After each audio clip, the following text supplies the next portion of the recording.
So, hello everyone, welcome to the YouTube channel The Knowledge Point. The Knowledge Point YouTube channel को आपण मानकु स्वागत। आशा करे समस्ते भलरे थिबे, मु मध्य बहुत भलरे अछि। एग्जाम तो आपण मानकर चली तेणु काली आम डिस्कसन करथिले DEC 3 रो मैराथन 1। तो आज क्लास रे आम डिस्कसन करबा D3 रो मैराथन 2 जोटा कि आम ब्लॉक 4 एंड 5 को लेकिन क्वेश्चंस बनई 100 क्वेश्चन आज आमर सेसन रे डिस्कसन हम। तो प्रीवियस सेसन रे मु 100 क्वेश्चन डिस्कसन करथली केवल ब्लॉक 1 2 एवं 3 रु। आज सेसन रे आम डिस्कसन करबा ब्लॉक 4 एवं 5 को लेकिन केतरा क्वेश्चन। तो मैं आशा करी निहाती भाव में आपण मैंने भलरे ये क्वेश्चन गुड़ी को प्रैक्टिस करेंगे आ एग्जाम रे आसीबो मध्य। जहाँ क्वेश्चंस अच्छी डायरेक्ट क्वेश्चन न आसले मध्य क्वेश्चन बेले मु जहाँ एक्सप्लेन करुँची किसी नुआ नुआ कहूँ सेगुड़ी को भी आप नोट करूँ से क्वेश्चन आसूची मु DEC 2 रे देखिली। तो चलते स्टार्ट करवा आज फास्ट क्वेश्चन। क्वेश्चन नंबर 1 जोगाजोग बा कम्युनिकेशन रो सठिक संज्ञा केउटी। जोगाजोग बा जोटा कम्युनिकेशन कहते तार सठिक संज्ञा केउटी। ऑप्शन ए है भाषण देवा प्रक्रिया, ऑप्शन बी केवल सूचना प्रदान, ऑप्शन सी है धारणा सूचना और भावना आदान प्रदान प्रक्रिया, ऑप्शन डी है शिक्षादान प्रणाली। जोगाजोग क्या कह जाए जिते बेले जड़े कौन करे ना आउ जनक सहित तार धारणा सूचना आ भाव को आदान प्रदान करें यही प्रक्रियाटा को आमर जोगाजोग बा कम्युनिकेशन बोली कह जाए। तेणु option C is the correct answer. Question number 2 निम्नलिखित मध्यरु केउंटी अमौखिक बा नॉन भर्बाल जोगाजोगर उदाहरण। गोटे थाए भर्बाल कम्युनिकेशन आ गोटे नॉन भर्बाल कम्युनिकेशन। एमानक मध्यरु कोउठी नॉन भर्बाल कम्युनिकेशन रो गोटे उदाहरण अटे। ऑप्शन ए कौन देला भाषण, ऑप्शन बी चिट्ठी, ऑप्शन सी है मुहर भावभंगी, ऑप्शन डी है टेलीफोन आलोचना। मुहर भावभंगी होची आमर करेक्ट आंसर। एटा होची आमर नॉन भर्बाल बा अमौखिक जोगाजोग।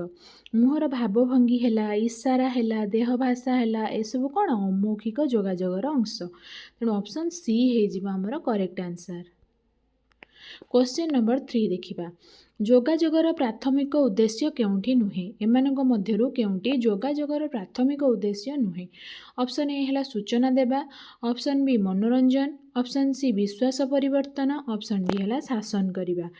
जोगाजोगर प्राथमिक उद्देश्य सूचना देवा ठीक अच्छी, मनोरंजन हम विश्वास परिवर्तन हम किंतु शासन करवा जोगाजोगर प्राथमिक उद्देश्य नुहे। यहाँ हूँ गोटे नेगेटिव आंसर। तेणु option D is the correct answer. Question number 4 ECC कर्मी जितेबले अभिभावक को शिशु पोषण विषय बुझाऊँच सेठारे से किए। ECC कौन early childhood care and education. जितेबले ECC रो कर्मी माने अभिभावक को शिशुर न्यूट्रिशन विषय बुझाऊँच सेठारे सी केउं भूमिका ग्रहण करती।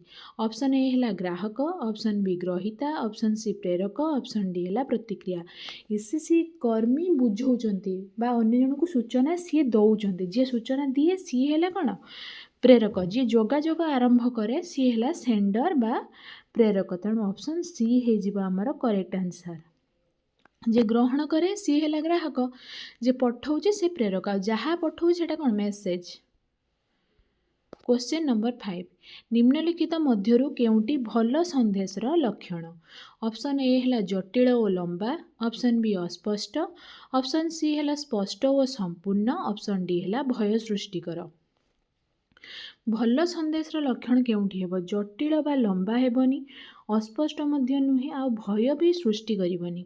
सफल जोगाजोग पई संदेशटी सबले कौन हेतिबा दरकार स्पष्ट हेतिबा दरकार, सरल हेतिबा दरकार आ संपूर्ण मध्य हेतिबा दरकार जहाँ द्वारा अन्य जने ताको बुझिके ठीक भाव में डिकोड करि परिबो। तेणु ऑप्शन सी हेजिबा हमर करेक्ट आंसर। क्वेश्चन नंबर 6 समुदाय सह जोगाजोग करिबा बेले प्रथमे कौन चिन्हट करिबा सबुठारु आवश्यक। समुदाय कहले कौन कम्युनिटी। कम्युनिटी सहित जितेबाला जोगाजोग करती प्रथमे कौन चिन्हट करवा सबुठ आवश्यक हुए। ऑप्शन ए है निज ज्ञान, ऑप्शन बी श्रोता आवश्यकता, ऑप्शन सी नियमावली, ऑप्शन डी है लिखित साधन। आमे कहीं कम्युनिकेट करवा जनक सहित कम्युनिटी सहित आम कहीं कम्युनिकेट करवा ताहा प्रथमे आमको चिन्हट करने को पड़ो। श्रोतांकर आवश्यकता कौन अच्छी आमको चिन्हट करने को पड़ो। यहीटा हूँ सबुठ बड़ आवश्यकता। जदि आम चिन्हट न कले जोगाजोगटा कौन अकार्यकारी होता है। तेणु ऑप्शन बी हो करेक्ट आंसर। क्वेश्चन नंबर 7 देखिबा मेसेजेस बा संदेश केते प्रकार मेसेजेस केते प्रकार रही है। Option A 1, option B 2, option C 3 and option D is 4। Message केते प्रकार होता है तेणु ऑप्शन बी हूँ हमर करेक्ट आंसर। जे मेसेजेस टी बा संदेश दुई प्रकार होता है तेणु ऑप्शन बी हो करेक्ट आंसर। निम्नलिखित मध्यरु संदेशर सठिक वर्गीकरण केउटी आम कहले कौन संदेश को दुई भाग संदेश बा मेसेजेस को आम दुई भाग विभक्त कले से दुईटी कौन कौन। ऑप्शन ए है मौखिक और अमौखिक, ऑप्शन बी है सरल और जटिल, ऑप्शन सी है सूचनामुखी और कार्य बा आचरणमुखी, ऑप्शन डी है औपचारिक और अनौपचारिक। मेसेजेस को सठिक वर्गीकरण कहले कौन हुए यह इनफॉर्मेटिव होता है नहले एक्शन बा बिहेवियर टाइप होता है। तेणु सूचनामुखी और कार्य बा आचरणमुखी होता है मेसेजेस। मेसेजेस दुईटी प्रकार गोटे है सूचनामुखी बा इनफॉरमेशन बेस्ड आ गोटे एक्शन बा बिहेवियर बेस्ड। तेणु ऑप्शन सी हो हमर करेक्ट आंसर। गत वर्ष आम केन्द्र में 30 जन शिशु थिले यह केउं प्रकारर संदेश। ये से कौन देखिए ऑप्शन ऑप्शन ए है कार्यमुखी, ऑप्शन बी आचरणमुखी, ऑप्शन सी सूचनामुखी, ऑप्शन डी प्रेरणामूलक। यही जो मेसेजटा कौन करछि से कौन कही ना गत वर्ष आम केन्द्र में 30 जन शिशु थिले यहाँ हूँ कौन यह गोटे सूचना प्रदान करुच्ची किंतु कौन सी कार्य करने को आमको उत्साहित करूना यह कौन गोटे तथ्य देउची बा सूचना प्रदान करुच्ची। तेणु यहाँ हूँ सूचनामुखी मेसेज। ऑप्शन सी हो हमर correct answer. Question number 10 action बा बिहेवियर ओरिएंटेड मेसेज रो मुख्य लक्षण कौन। ऑप्शन ए है केवल सूचना देवा, ऑप्शन बी श्रोता को कार्य करने को प्रेरित करवा, ऑप्शन सी है मनोरंजन करवा, ऑप्शन डी है गल्प कहवा। एक्शन बा बिहेवियर ओरिएंटेड बा कार्य बा व्यवहारमूलक संदेश जो तार मुख्य लक्षण कौन। एथिरे कौन करे श्रोता को कार्य करने को से प्रेरित करिवो ताहाको आमे कौन कहवा एक्शन बा बिहेवियर ओरिएंटेड मेसेज। यही प्रकार संदेश श्रोतांकर आचरण परिवर्तन को लक्ष्य करे। तेणु ऑप्शन बी हो हमर करेक्ट आंसर। जोटा गोटे सूचना देउथबो सेटा सूचनामुखी संदेश आ जोटा किछि कार्य करने को प्रवर्तउथिबो आचरण रे परिवर्तन आणुथबो सेटा हैला कौन एक्शन बा behaviour oriented message. Question number 11 साधारणतः इनफॉरमेशन ओरिएंटेड मेसेज केउं प्रकार जोगाजोग माध्यम रे दिया जाए। ऑप्शन ए है दुईमुखी, ऑप्शन बी एकमुखी, ऑप्शन सी भूमिका अभिनय, ऑप्शन डी गोष्ठी आलोचना। इनफॉरमेशन ओरिएंटेड मेसेज बा सूचनामुखी मेसेज जोटा आम केवल सूचना दे था जड़े केवल सूचना दिए तेणु यहाँ हूँ गोटे एकमुखी प्रक्रिया। तेणु option B is the correct answer. Question number 12 शिशु को सबुज शाग खुआंतु यही संदेश मूल लक्ष्य कौन। शिशु को आम कौन कले सबुज शाग खुएवाई कहले तेणु गोटे एक्शन करने चेष्टा कले कि तुम्हें मैंने यही प्रकार कार्य कर आचरण में परिवर्तन आने को चेष्टा करछंती। तेणु ऑप्शन ए हम सूचना देवा, ऑप्शन बी कार्य कराइबा, ऑप्शन डी मनोरंजन ऑप्शन सी मनोरंजन, ऑप्शन डी है संपर्क गढ़ा। जदि आम ये जन को कार्य करने कहते तेणु ऑप्शन बी होमर ये कौन करेक्ट आंसर। यहाँ कौन एक्शन बा behaviour oriented message.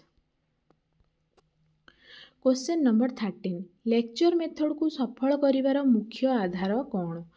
Lecture method को सफल करिवार मुख्य आधार कौन। प्रथम देखिए लेक्चर मेथड कौन। लेक्चर मेथड कौन जिते बड़े आमको टीचिंग दि जाऊँगी जड़े शिक्षक आम सम्मुखें छिड़ा हो केवल एक्सप्लेन करी चलती गोटे विषय आम केवल नीरव श्रोता होकि शुणुंट से जोटा बुझाऊँ से केवल से मैंने लेक्चर मेथड रे आमको बुझाऊ था।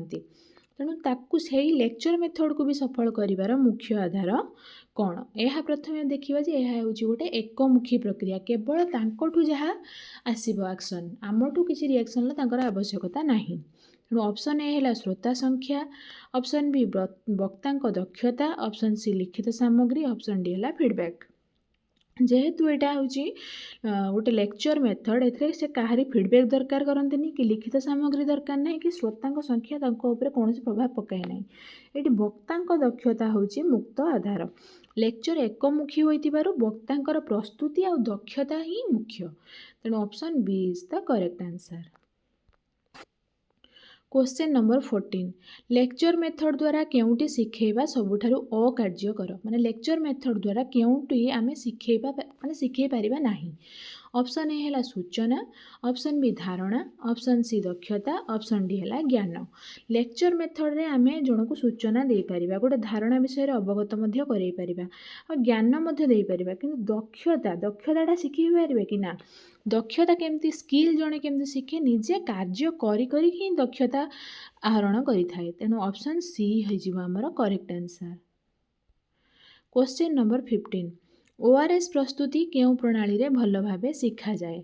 ऑप्शन ए है lecture, option B group discussion, option C demonstration, option D है स्टोरी टेलिंग। लेक्चर मेथड भी खाली हेबनी, ग्रुप डिस्कशन मध्य हेबनी कि स्टोरी टेलिंग मध्य हेबनी, किंतु डेमोन्स्ट्रेशन मेथड रे कौन हुए ना आमे डेमोन्स्ट्रेशन और लेक्चर मेथड भितर बहुत डिफरेन्स अच्छी। लेक्चर मेथड केवल वन वे, डेमोन्स्ट्रेशन है कौन से बुझाउथिबो और देखौथिबो मध्य। जेतेबेले जड़े शिक्षक कौन सी ओआरएस बनवा विषय में बुझाऊँ आउ से जिनटा को देखा एति लुण पड़ो, एति चीनी पड़ो, एति वाटर आड हम देखा आम देखी देखी ओआरएस प्रस्तुति करते। तेणु ऑप्शन सी हो आमर correct answer. Question number 16 group discussion रो प्रमुख लक्ष्य केउटी। ऑप्शन ए है मनोरंजन, ऑप्शन बी कार्य निष्पत्ति, ऑप्शन सी भाषण, ऑप्शन डी है शिक्षादान। तेणु ग्रुप डिस्कसन प्रमुख लक्ष्य कौन आमर कार्य निष्पत्ति। समस्ते ग्रुप रे डिस्कसन करिकी कौनसी गोटे कार्य करिबा पई प्लानिंग करते। तेणु ऑप्शन बी हो correct answer. Question number 17 group discussion लो उत्तम आकार केते जण। गोटे ग्रुप डिस्कसन ले जणे गोटे ग्रुप रे केते जण निहाती रहिबा कथा।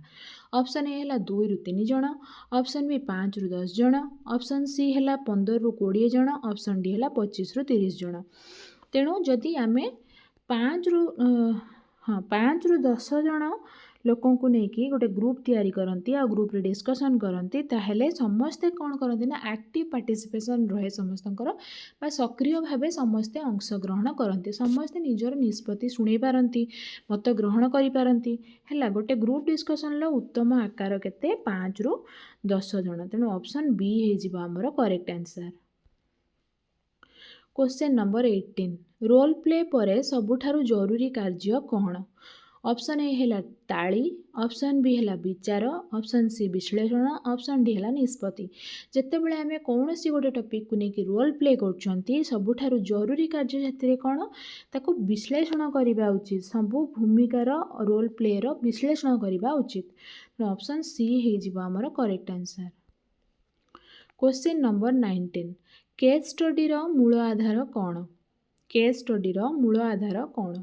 ऑप्शन ए है कल्पना, ऑप्शन बी है गल्प, ऑप्शन सी है वास्तव घटना, ऑप्शन डी है नीति। जितेबाला आम केस स्टडी करती से कौन करती ना गोटे वास्तव घटना रियल इंसिडेंट जहाँ घटी ता उपर आम केस स्टडी लिखु था। तेणु केस स्टडी रो मूल आधार कौन वास्तव घटना। ऑप्शन सी हो आमर correct answer. Question number 20 open ended story रो मुख्य लक्षण कौन। ओपन एंडेड स्टोरी गोटे क्लोज एंडेड थाए, गोटे ओपन एंडेड थाए।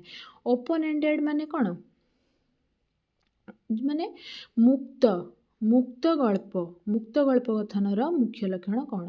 ऑप्शन ए है स्पष्ट शेष, ऑप्शन बी श्रोता चिंतन, ऑप्शन सी है नीति कथा, ऑप्शन डी है उपदेश। ओपन एंडेड स्टोरी रे कौन हुए ना श्रोता मान को किसी चिंतन करने छाड़ी दि जाए। माने गपटा एमती हो कि श्रोता माने मध्य निज आड़ू किसी चिंतन करेंगे। तेणु ऑप्शन बी हो आमर correct answer. Question number 21 story telling पूर्व रिहर्सल कहीं आवश्यक। स्टोरी टेलिंग पूर्व आम रिहर्सल कहीं करती। ऑप्शन ए है समय बढ़ाइबा, ऑप्शन बी भूल एड़ाइबा, ऑप्शन सी श्रोता को चिन्हिबा पाई ना ऑप्शन डी मजा पाई। स्टोरी टेलिंग बा गल्प कथन पूर्व रिहर्सल एइथिपाई आमे करंती आमर किछि जदि भूल रिहर्सल न करिकी माने कौनसी गोटे कार्य करने आगुरी आमको प्लानिंग करने पड़ो तेणु स्टोरी टेलिंग आगुरी आमको रिहर्सल करने पड़े जदि नक डायरेक्ट आम स्टेज उपरକୁ पलैबा स्टोरी टेलिंग करवा ताहले आमर बहुत सारा भूल रही तेणु भूल को एड़ाइबा कि बारंबार आम प्रैक्टिस बा रिहर्सल करती तेणु ऑप्शन बी हो आमर करेक्ट आंसर। क्वेश्चन नंबर 22 केउं प्रणाली सबुठारु अधिक इंद्रिय को सक्रिय करे केउं प्रणाली सबुठारु अधिक इंद्रिय को सक्रिय करिथाए। ऑप्शन ए है लेक्चर ऑप्शन बी है ग्रुप डिस्कशन ऑप्शन सी है डेमोन्स्ट्रेशन ऑप्शन डी है केस स्टडी। तेणु यही प्रणाली गुड़िक मध्यरु लेक्चर मेथड रे कौन केवल आम शुणती ये गोटे इंद्रिय कार्य कला ग्रुप डिस्कसन ले सैया केवल कहवा शुणा किंतु केस स्टडी रे से किंतु डेमोन्स्ट्रेशन ले कौन हुए ना ये जड़े करुच्ची आउ कहूची आम से शुणती ताको बुझंती आउ आई हैंड हैंड हेड और हार्ट रो कोऑर्डिनेशन करिकी आमे कौन करते जिनसटी को तैयारी करूँ तेणु सबुठारु अधिक इंद्रिय सक्रिय करे किए डेमोन्स्ट्रेशन मेथड तेणु ऑप्शन सी हो आमर करेक्ट आंसर। क्वेश्चन नंबर 23 निम्नरु केउंटी सबुठारु कार्यकर बिहेवियर चेंज मेथड निम्नरु केउंटी सबुठारु कार्यकर behaviour change method. Option A है lecture method option B role play option C poster option D है रीडिंग। बिहेवियर चेंज मेथड कोटा होमर रोल प्ले हो बिहेवियर चेंज मेथड तेणु option B is the correct answer. Question number 24 देखिबा निम्नलिखित मध्यरु केउंटी सूचनामुखी संदेश और कार्यमुखी संदेश मध्य मूल तफात जोड़ा मुझे कही संदेश कौन मेसेज मेसेज केते प्रकार दुई प्रकार गोटे इनफॉर्मेटिव आ गोटे एक्शन बा बिहेवियर ओरिएंटेड मेसेज माने सूचनामुखी आ गोटे है कार्यमुखी तेणु सूचनामुखी और कार्यमुखी मध्य मेन डिफरेन्सटा कौन बा पार्थक्य कौन। ऑप्शन ए है भाषार शैली ऑप्शन बी है दि जाइथिबा तथ्यर परिमाण ऑप्शन सी है श्रोता को कार्य करने को उत्तेजना ऑप्शन डी है संदेशर लंब। जो देखा सूचनामुखी संदेश कौन केवल तथ्य दिए जिते बड़े कार्यमुखी संदेश श्रोता को कार्य करने को प्रेरित करिथाए तेणु ऑप्शन सी हो आमर कौन correct answer. Question number 25 participation in problem solving रो प्रथम पदक्षेप कौन समस्या समाधान रे जो पार्टिसिपेशन करिवार प्रथम पदक्षेप कौन। ऑप्शन ए है समाधान देवा ऑप्शन बी है समस्या चिन्हट करवा ऑप्शन सी है धन संग्रह ऑप्शन डी है कार्य आरंभ। तेणु पार्टिसिपेशन इन प्रॉब्लम सॉल्विंग रो प्रथम पदक्षेप कौन आम कौन करवा ना समस्या चिन्हट करवा समस्या चिन्हट कले जाइए तार कार्य आरंभ करवा तापर समाधान दे परिबा तेणु प्रथम काम है समस्या चिन्हट करवा तेणु ऑप्शन बी हो आमर correct answer. Question number 26 participation को सहज करने केउंटी अत्यंत जरूरी पार्टिसिपेशन को सहज करने केउंटी अत्यंत जरूरी। ऑप्शन ए है अधिकार प्रदर्शन ऑप्शन बी है ग्रुप कॉन्शियस ऑप्शन सी है लिखित नोटिस ऑप्शन डी है भय देखा तेणु पार्टिसिपेशन को सहज करने सबुठारु ग्रुप कॉन्शियसनेसटा ही निहाती दरकार तेणु ऑप्शन बी हो करेक्ट आंसर। क्वेश्चन नंबर 27 लोकों को निजे निजको सहायता करने को सक्षम करिवार मुख्य लक्ष्य कौन निजको लोकों को निजे निजको सहायता करने को सक्षम करिवार मुख्य लक्ष्य कौन। ऑप्शन ए है सूचना देवा ऑप्शन बी है आदेश देवा ऑप्शन सी है आत्मनिर्भरशील करवा ऑप्शन डी है सरकार ऊपर निर्भर करवा। सूचना देवा आदेश देवा और सरकार ऊपर निर्भर करवा अपेक्षा आत्मनिर्भरशील करवा हूँ आमर करेक्ट आंसर हम कारण आत्मनिर्भरशील जितेबाला हो जड़े से निजको निजे सहायता करने सक्षम हो तेणु ऑप्शन सी हो आमर correct answer. Question number 28 working with individuals रो मुख्य लक्षण कौन।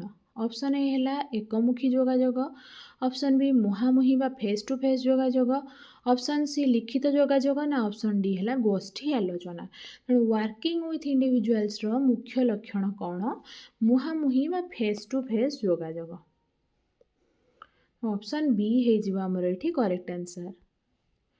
Question number 29 women to women strategy कहीं प्रभावशाली? वोमेन टू वोमेन स्ट्राटेजी कहीं प्रभावशाली? ऑप्शन ए है महिला माने अधिक समय मिलती, ऑप्शन बी परिवार भल मान्य तांको पाई मुख्य, ऑप्शन सी है से माने आदेश मानती, ऑप्शन डी है से माने भयभीत। महिला माने परिवार और शिशु भल मान्य को गुरुत्व देथिबारु सहजरे आचरण परिवर्तन करिथांती। तेणु वोमेन टू वोमेन स्ट्राटेजी बेसी प्रभावशाली ये कि परिवार रे भल मान्य तांको पाई ही मुख्य होता है। तेणु ऑप्शन बी है correct answer. Question number 30 child to child strategy केउ बयस रे सबुठारु फलदायक? Child to child strategy option A है किशोरावस्था, ऑप्शन बी प्रारंभिक शैशव, ऑप्शन सी है वृद्धावस्था, ऑप्शन डी वयस्क अवस्था।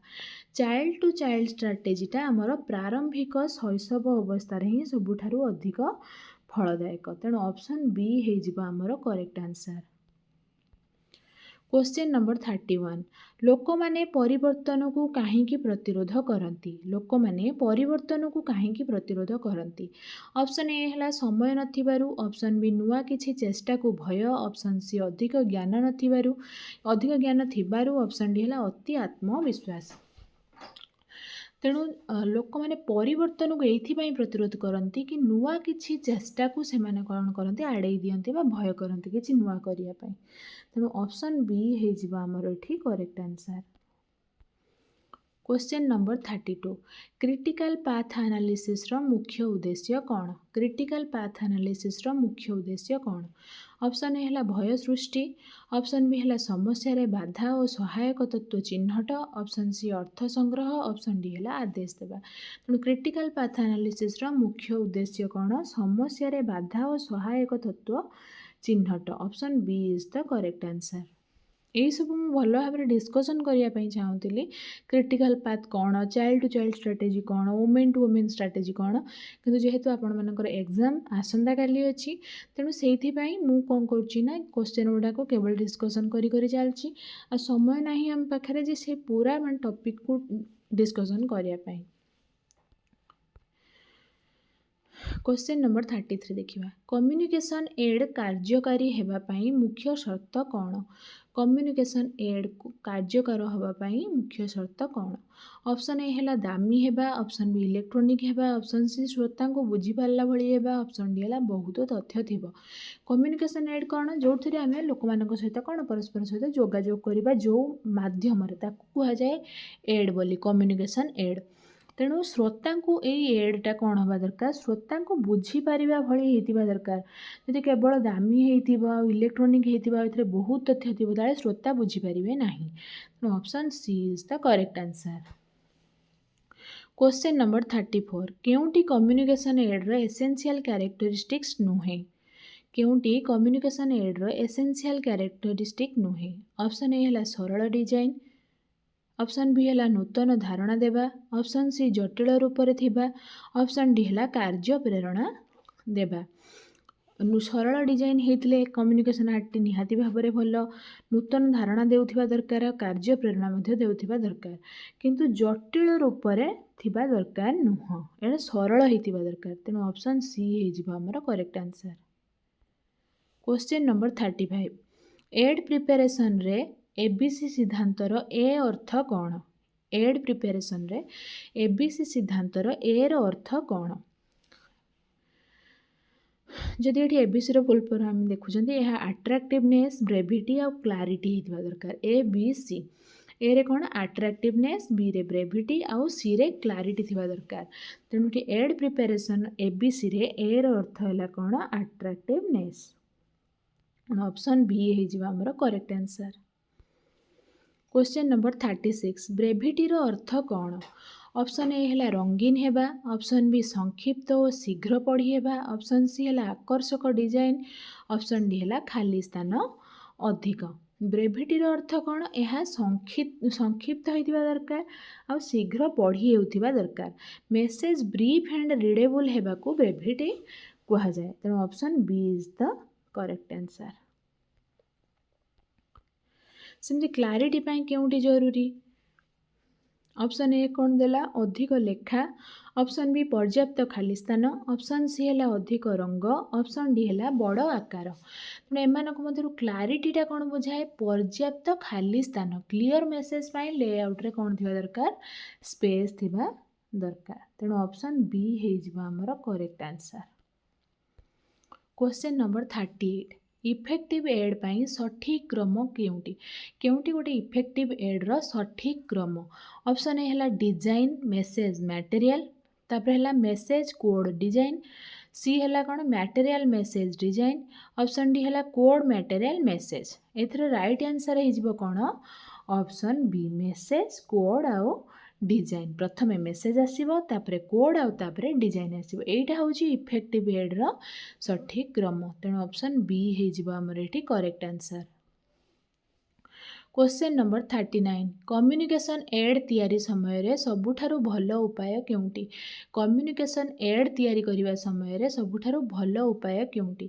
ऑप्शन ए हला बाहरर सामग्री, ऑप्शन ए हला दामी सामग्री, ऑप्शन सी हला स्थानीय कम दामर सामग्री, ऑप्शन डी हला आमदानी सामग्री। तेणु कम्युनिकेशन एड जेते बेले आमे तैयारी करूचंदे सेते बेले स्थानीय जोटा कि आम निज अंचल रे मिलुची आ कम दामर सामग्री को नेकी आमे तैयारी करिवा उचित। लो कॉस्ट लोकल मटेरियल व्यवहार कौन करे? लोक मानक उत्साहित करता है।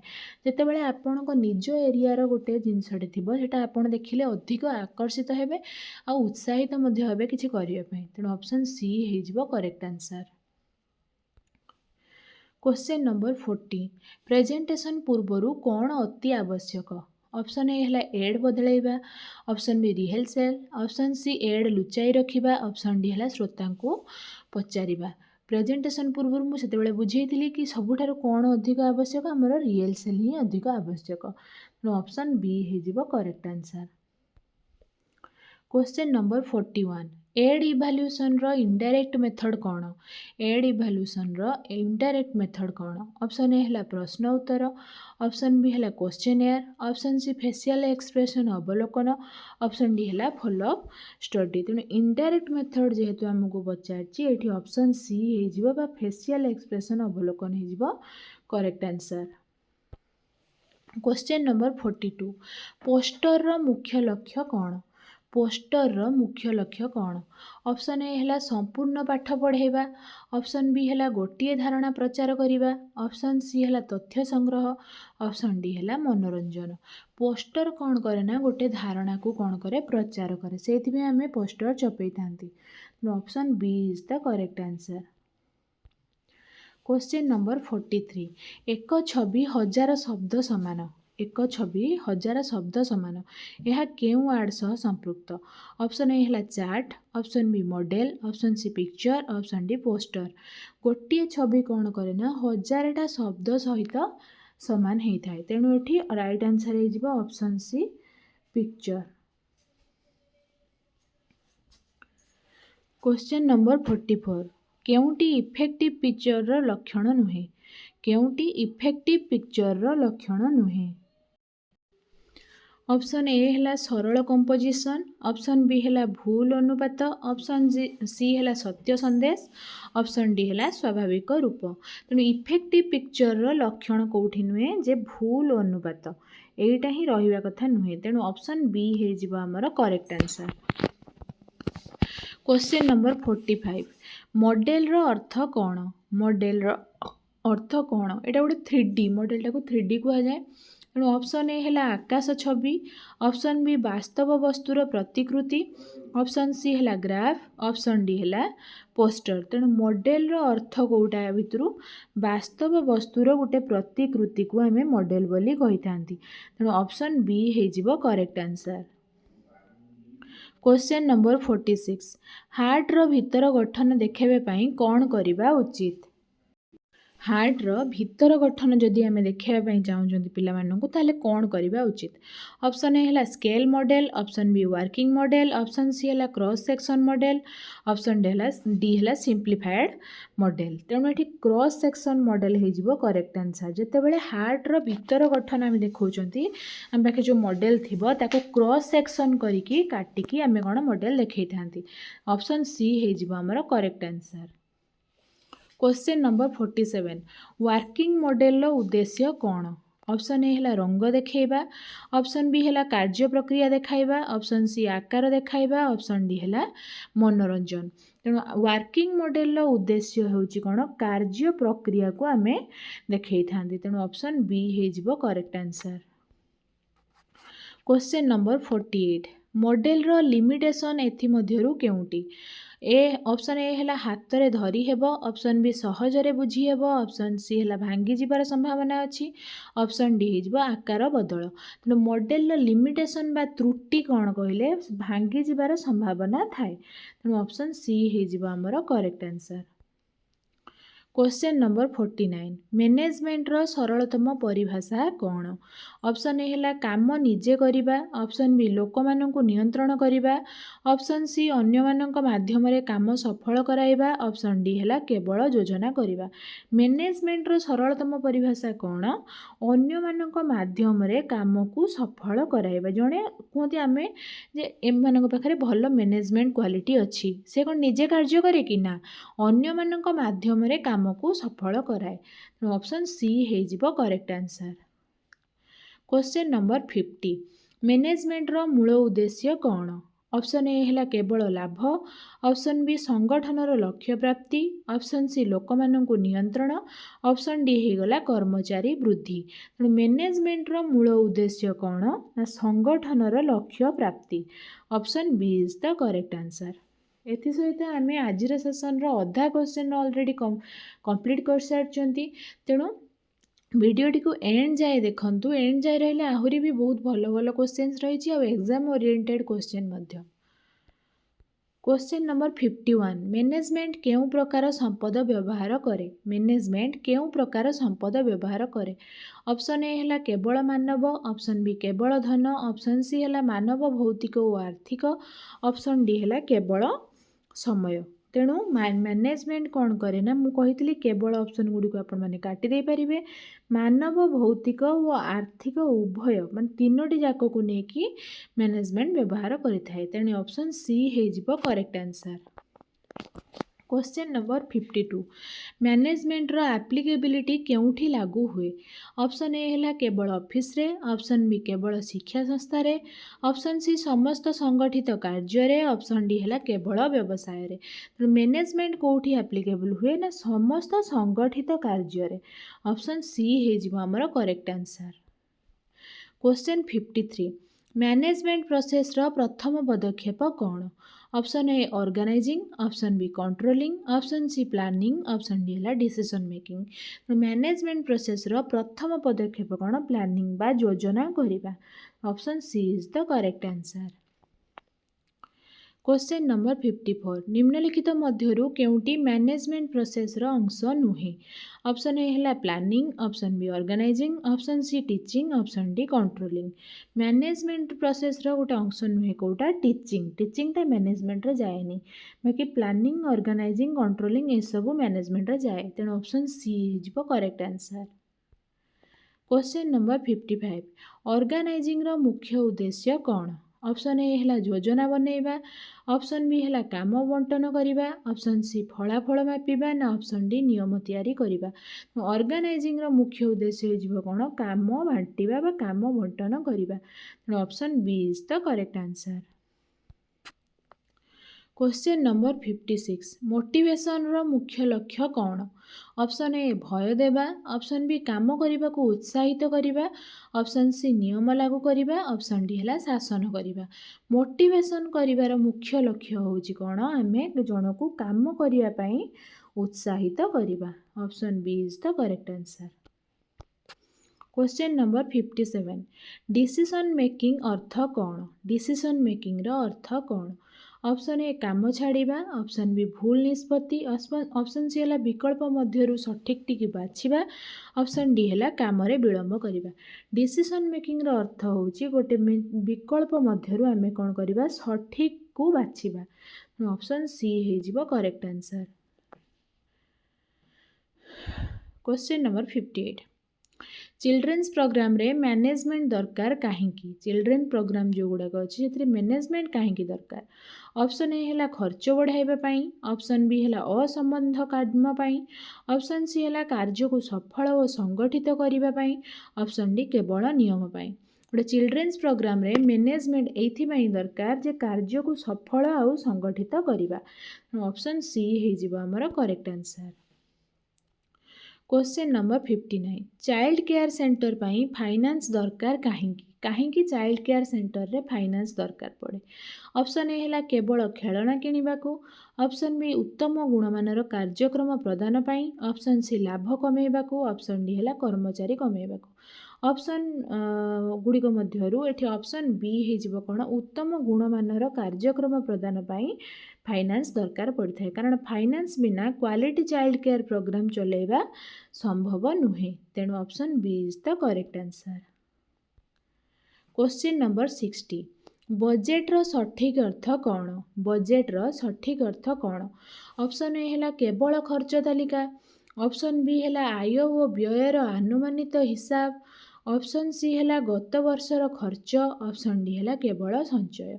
बजेट कहले कौन बुझे ना आय और व्ययर अनुमानित हिसाब को आमे कौन कहती बजेट बोली कही थांती। तेणु ऑप्शन बी हो आमर correct answer. Question number 61 child care centre रो बजेट प्रधानतः कौन उपरे केंद्रित? चाइल्ड केयर सेंटर रो बजेट कहा उपरे केंद्रित? ऑप्शन ए है रेभिन्यू बढ़ाइबा पाई, ऑप्शन बी है एक्सपेंडिचर चिन्हट करिबा, ऑप्शन सी लाभ, ऑप्शन डी कर। तो चाइल्ड केयर सेंटर रो बजेट प्रथमे कहा उपरे प्रधानतः केंद्रित जे एक्सपेंडिचर चिन्हट करिबा पाई। तो option B is the correct answer. जी नेक्स्ट क्वेश्चन को question number 62 ideal caregiver child ratio केते? आइडियल केयर गिभर आ चाइल्ड रेशियो केते? केते जण आइडियल केयर गिभर रे केते जण चाइल्ड थांती? ऑप्शन ए है 1:1, ऑप्शन बी 1:2, ऑप्शन सी है 1:3-5, ऑप्शन डी है 1:15। तो आइडियल केयर गिभर आ चाइल्ड मानकर अनुपात है 1:3-5 माने कौन जड़े केयर आइडियल केयर गिभर को अंडर रे 3 ରୁ 5 जन इनफैंट शिशु रे। तो ऑप्शन सी होमर ये करेक्ट आंसर। क्वेश्चन नंबर 63 केउटी रिकरिंग एक्सपेंडिचर रो उदाहरण अटे?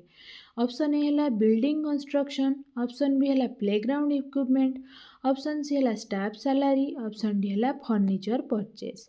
उत्तर होमर ये कौन स्टाफ सैलरी, कारण सैलरी आमको प्रति मास देवाक पड़ी था। तेणु से यहाँ हूँ गोटे रिकरिंग एक्सपेंडिचर। तेणु स्टाफ सैलरी बा option C is the correct answer. Question number 64 non recurring expenditure रो उदाहरण केउंटी? ऑप्शन ए है rent, option B salary, option C है इक्विपमेंट किणवा, ऑप्शन डी है इलेक्ट्रिसिटी बिल। जदि रेंट हम सैलरी हम इलेक्ट्रिक बिल हम ये तीनटा कौन है आमर प्रत्येक मास आमको देवाक पड़ो। तेणु यह सब Homer recurring expenditure.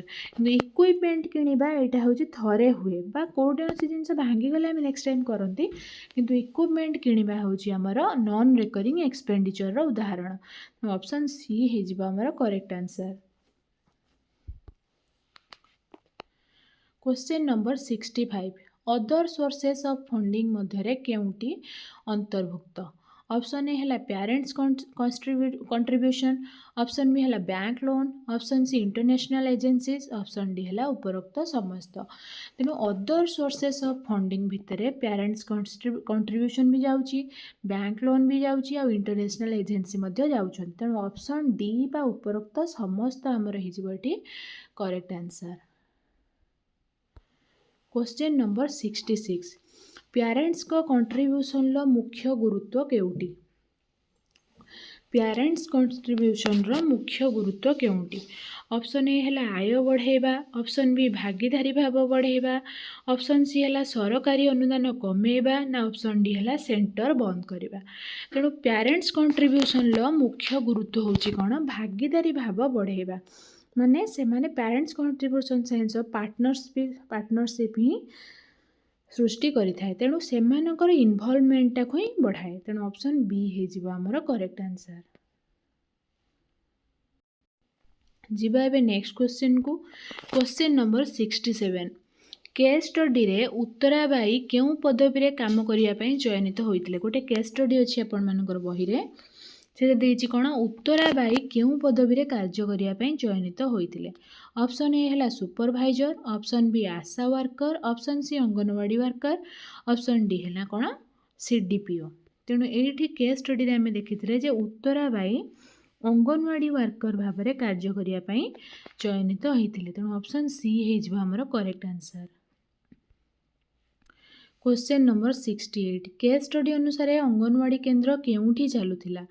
Option A ହେଲା ସ୍କୁଲ ଘରେ, ଅପସନ୍ ବି ପଞ୍ଚାୟତ ଭବନରେ, ଅପସନ୍ ସି ଉତ୍ତରାବାଈଙ୍କ ଘରେ, ନା ଅପସନ୍ ଡି ସ୍ୱାସ୍ଥ୍ୟ କେନ୍ଦ୍ରରେ। କେସ୍ ଷ୍ଟଡି ଅନୁସାରେ ଅଙ୍ଗନବାଡ଼ି କେନ୍ଦ୍ର ଆମର କେଉଁଠି ଚାଲୁଥିଲା? ନା ଉତ୍ତରାବାଈଙ୍କ ଘରେ ହିଁ ଚାଲୁଥିଲା। Question number 69। ICDSର ପ୍ରଧାନ ଉଦ୍ଦେଶ୍ୟ କ'ଣ?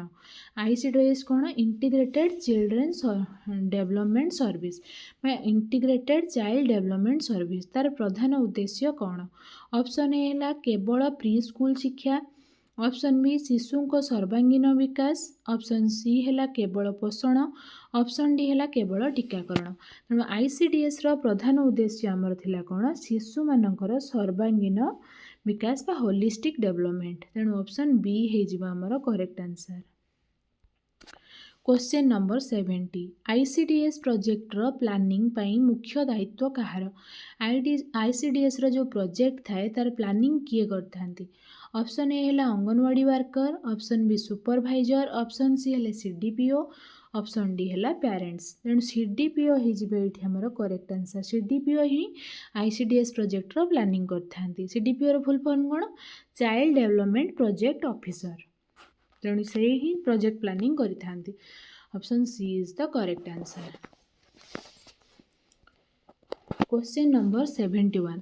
ସୁପରଭାଇଜରଙ୍କ ମୁଖ୍ୟ ଭୂମିକା କ'ଣ? ଅଙ୍ଗନବାଡ଼ିରେ ଯେଉଁ ଜଣେ ଜଣେ ସୁପରଭାଇଜର ଥାନ୍ତି, ସେ ସୁପରଭାଇଜରଙ୍କ ଅଣ୍ଡରରେ କେତୋଟି ଅଙ୍ଗନବାଡ଼ି କେନ୍ଦ୍ର କାମ କରିଥାଏ? ତାଙ୍କର ମୁଖ୍ୟ ଭୂମିକା କ'ଣ? ଅପସନ୍ ଏ ହେଲା policy making, option B training, option C anganwadi ସେଣ୍ଟର୍ସର ନିରୀକ୍ଷଣ, ଅପସନ୍ ବି ହେଲେ ବଜେଟ୍ ସାଂସନ୍। ସୁପରଭାଇଜରଙ୍କର ମୁଖ୍ୟ ଭୂମିକା କ'ଣ? ନା ଅଙ୍ଗନବାଡ଼ି ସେଣ୍ଟର ଯେଉଁ ଗୁଡ଼ାକ ଅଛି ତାକୁ ସେ ନିରୀକ୍ଷଣ କରନ୍ତି, ମଝିରେ ମଝିରେ ତାକୁ ଚେକିଂ କରିବା ପାଇଁ ଆସନ୍ତି। ତେଣୁ option C is the correct answer. Question number 72। Community support ଗ୍ରହଣ କରିବାର ମୁଖ୍ୟ ଲାଭ କ'ଣ? କମ୍ୟୁନିଟି ସପୋର୍ଟ ଗ୍ରହଣ କରିବାର ମୁଖ୍ୟ ଲାଭ କ'ଣ? ଅପସନ୍ ଏ ହେଲା ଖର୍ଚ୍ଚ ବଢ଼େ, ଅପସନ୍ ବି ପ୍ରୋଗ୍ରାମର ସ୍ଥାୟିତ୍ୱ ବଢ଼େ, ଅପସନ୍ ସି ହେଲା ସରକାରୀ ଭୂମିକା କମେ, ଅପସନ୍ ଡି ହେଲା ନିୟମ କମେ। କମ୍ୟୁନିଟି ସପୋର୍ଟ କଲେ ଆମର ପ୍ରୋଗ୍ରାମ ଯେଉଁ ଆମେ କରୁଛନ୍ତି ତାର ସ୍ଥାୟିତ୍ୱଟା ହିଁ ବଢ଼େ। ଖର୍ଚ୍ଚ ବଢ଼େନି, କି ନିୟମ କମେନି, କି ସରକାରୀ ଭୂମିକା ମଧ୍ୟ କମେ ନାହିଁ। ତେଣୁ ଅପସନ୍ ବି ହେଇଯିବ ଆମର correct answer.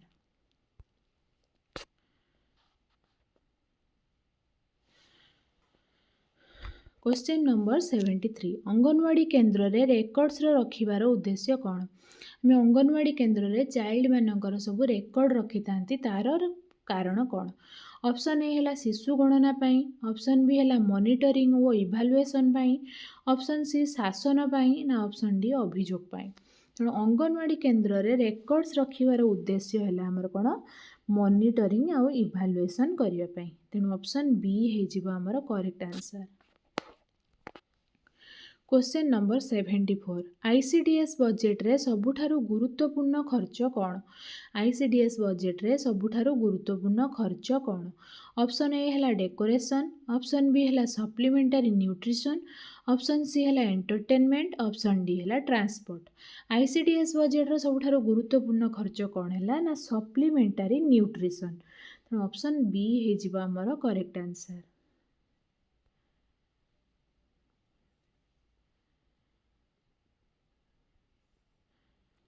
Question number 75 ICDS रे हेल्थ सर्विस केउं माध्यम रे लिंक होता है। ऑप्शन ए है school, option B panchayat, option C health department, option D है पुलिस। तेणु आईसीडीएस रे हेल्थ सर्विसटा आमर हेल्थ डिपार्टमेंट माध्यम रे ही लिंक होता है। तेणु option C is the correct answer. Question number 76 ICDS programme strengthening रो अर्थ कौन। ऑप्शन ए है सेंटर्स बंद करवा, ऑप्शन बी स्टाफ कमेवा, ऑप्शन सी है कौन क्वालिटी कवरेज और मॉनिटरिंग बढ़ाइबा, ऑप्शन डी है कौन बजेट कमेवा। आईसीडीएस प्रोग्राम स्ट्रेंथनिंग रो अर्थ कौन, तार क्वालिटी कवरेज आउ मॉनिटरिंग को आम कौन बढ़ाइबा। यह कले आईसीडीएस प्रोग्राम रो स्ट्रेंथनिंग बढ़े। तेणु option C is the correct answer. एबे जीवा नेक्स्ट क्वेश्चन को। Question number 77 ICDS programme assessment रो मुख्य उद्देश्य कौन। ऑप्शन ए है दोष खोजा, ऑप्शन बी कर्मचारी को शासन करने, ऑप्शन सी प्रोग्राम केते फलदायक है जानिबा, ऑप्शन डी है बजेट बंद करवा। ये जो दोष खोजा, कर्मचारी को शासन और बजेट बंद करवा, ये तीनटा जाक रॉन्ग आंसर। तो आईसीडीएस प्रोग्राम को असेसमेंट करिवार मुख्य उद्देश्य है प्रोग्रामटी आमर केते दूर फलदायक होइछि ता जानिबा। तेणु option C is the correct answer. Question number 78 ICDS programme रे अंगनवाड़ी वर्कर मुख्य भूमिका कौन। ऑप्शन ए है पॉलिसी तैयारी करवा, पॉलिसी तैयारी करनी अंगनवाड़ी वर्कर ना। ऑप्शन बी है प्रोजेक्ट अप्रूव करवा, प्रोजेक्ट अप्रूव किए कले सीडीपीओ कले, एटा भी हेबनी। ऑप्शन सी है सेवा गुड़ी को प्रत्येक भाव लाभान्वित को पहुँचेबा, ऑप्शन डी है बजेट सैंक्शन, बजेट सैंक्शन भी अंगनवाड़ी वर्कर को काम नुहे। काम कौन जहाँ सेवा मिलला अंगनवाड़ी लाभान्वित किए गर्भवती महिला शिशु एमान पाखे प्रत्यक्ष भाव नहीं कौन पहुँचेबा। तेणु ऑप्शन सी हूँ आमर correct answer. Question number 79 ICDS programme रे लिंकेज विथ अदर सेक्टर्स बोली कहले कौन बुझा जाए।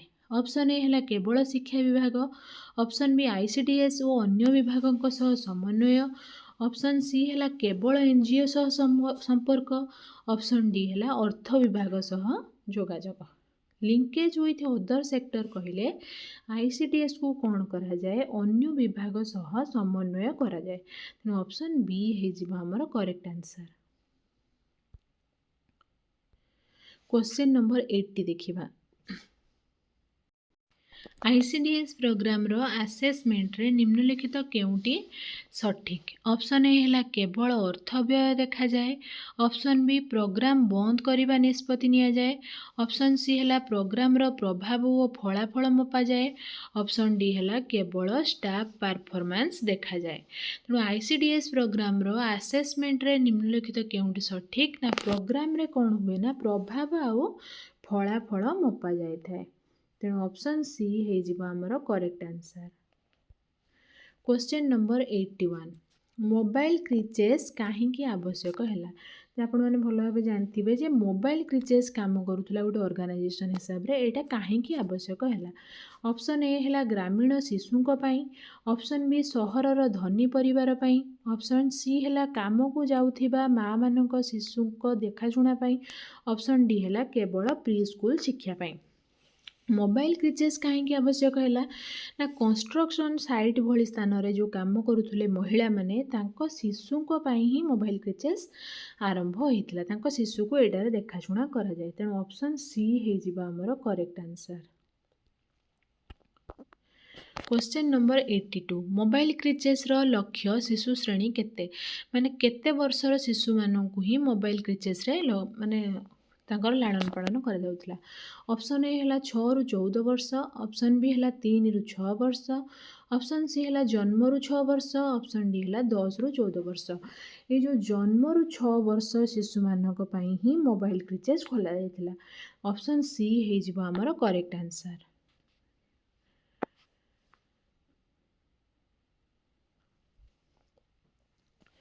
Question number 83 mobile creches programme केउं सहर गुड़िकरे उल्लेख होइछि। मोबाइल क्रिचेस प्रोग्राम केउं सहर गुड़िकरे उल्लेख होइछि। ऑप्शन ए है दिल्ली और बॉम्बे, ऑप्शन बी है चेन्नई और कोलकाता, ऑप्शन सी है भुवनेश्वर और कटक, ऑप्शन डी है हैदराबाद और पुणे। मोबाइल क्रिचेस प्रोग्रामटा मुख्यतः दिल्ली और बॉम्बे रे ही स्टार्ट होता, तेणु ऑप्शन ए हो आमर correct answer. Question number 84 mobile creches field programme गोटे मुख्य अंश कौन? ऑप्शन ए है marketing, option B health hygiene and nutrition, option C है एडवर्टाइजमेंट, ऑप्शन डी है examination. Mobile creches field programme गोटे मुख्य अंश कौन? हेल्थ हाइजीन आउ न्यूट्रिशन, तेणु ऑप्शन बी हो आमर करेक्ट आंसर। क्वेश्चन नंबर 85 देखिबा स्टाफ ट्रेनिंग मोबाइल क्रिचेस पाई काहींकी आवश्यक? स्टाफ ट्रेनिंग मोबाइल क्रिचेस पाई काहींकी आवश्यक? ऑप्शन ए है सैलरी बढ़ाइबा पाई, ऑप्शन बी है क्वालिटी केयर निश्चित करबा पाई, ऑप्शन सी है प्रोग्राम बंद करबा पाई, ऑप्शन डी है प्रमोशन पाई। ना स्टाफ ट्रेनिंग एथि पाई दरकार जे क्वालिटी केयर को निश्चित करबा पाई। जदि स्टाफ माने उपयुक्त ट्रेनिंग नौचंती ताहले क्वालिटी केयर से माने निश्चित करि परिबे, तेणु ऑप्शन बी हे आमर correct answer. Question number 86 mobile creches financing माध्यम कौन?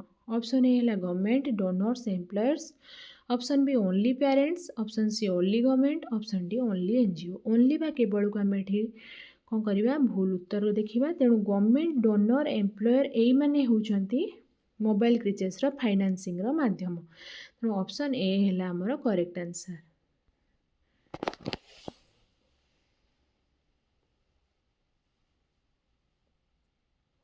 क्वेश्चन नंबर 87 अर्बन पोर शिशु को प्रधान समस्या कौन? ऑप्शन ए है extra toys, option B neglect and insecurity, option C over education, option D है luxury.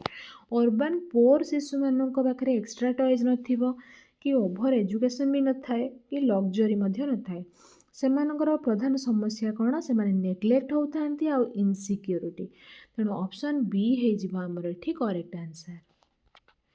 Question number 88 effective communication aid एक मुख्य विशेषता कौन? ऑप्शन ए है जटिल डिजाइन, ऑप्शन बी आकर्षणीय और सहज बुझा योग्य, ऑप्शन सी अधिक लेखा, ऑप्शन डी है महंगा सामग्री। कम्युनिकेशन एडटा आकर्षणीय और सरल हेले ही ता संदेशटा सहजरे अन्य मान पाखरे पहुँची पारि थाए, तेणु ऑप्शन बी हे आमर कौन करेक्ट आंसर। क्वेश्चन नंबर 89 शिशु विकासर प्रथम और सबुठारु द्रुत अवस्था केउटी? शिशु विकासर प्रथम और सबुठारु द्रुत अवस्था केउटी? किशोर अवस्था, शैशव अवस्था, वृद्धावस्था ना प्रौढ़ावस्था? शैशव अवस्था रे ही रैपिड ग्रोथ हमर हेई थाए, तेणु ऑप्शन बी हे करेक्ट आंसर। क्वेश्चन नंबर 90 शिशु विकास को प्रभावित करुथिबा एक जीव वैज्ञानिक तत्व कौन? ऑप्शन ए है परिवेश, ऑप्शन बी शिक्षा, ऑप्शन सी वंशगतता, ऑप्शन डी संस्कृति। शिक्षा शिशु विकास को प्रभावित करुथिबा गोटे जीव वैज्ञानिक तत्व है कौन? आमर वंशगतता, ऑप्शन सी हे correct answer. Question number 91 Down syndrome कहले कौन बुझ? ऑप्शन ए है environmental cause, option B genetic cause, option C emotional disorder, option D है न्यूट्रिशनल डिजॉर्डर। डाउन सिंड्रोमटा देखिए यहाँ हूँ गोटे जेनेटिक कॉज बा वंशगतता उपर निर्भर करे, तेणु ऑप्शन बी हे आमर correct answer. Question number 92 mental retarded शिशु सह काम करिवार प्रथम सिद्धांत कौन? जितेबाला आम मेंटल रिटार्डेड शिशु सहित काम करते तेणु आम प्रथम सिद्धांतटी कौन होगा उचित? ऑप्शन ए दंड, ऑप्शन बी तुलना, ऑप्शन सी धैर्य, ऑप्शन डी हो उपरोक्त समस्त। आम के शिशु को दंड देवानी कि क्या सह तुलना करवा ना, उपरोक्त समस्त तो हेबा नहीं, तेणु धैर्य हो आमर करेक्ट आंसर, तेणु option C is the right answer.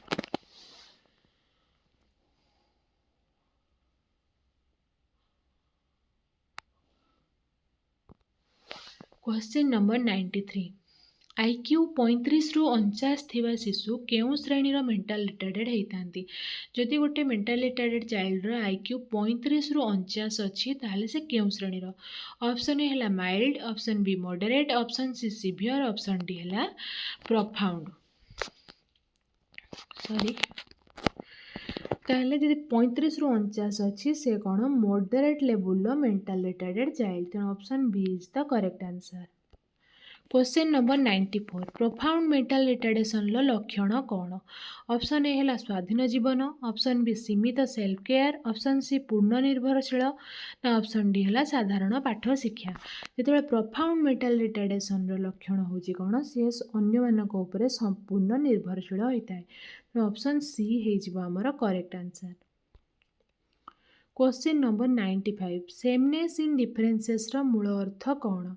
Option A समस्त शिशु समान, ऑप्शन बी भिन्न मध्य समानता, ऑप्शन सी भिन्न शिशु अलग, ऑप्शन डी भिन्नता को अवहेला। सेमनेस इन डिफरेन्सेस कहले भिन्न मध्य समानता को ही बुझाए तेणु option B is the correct answer.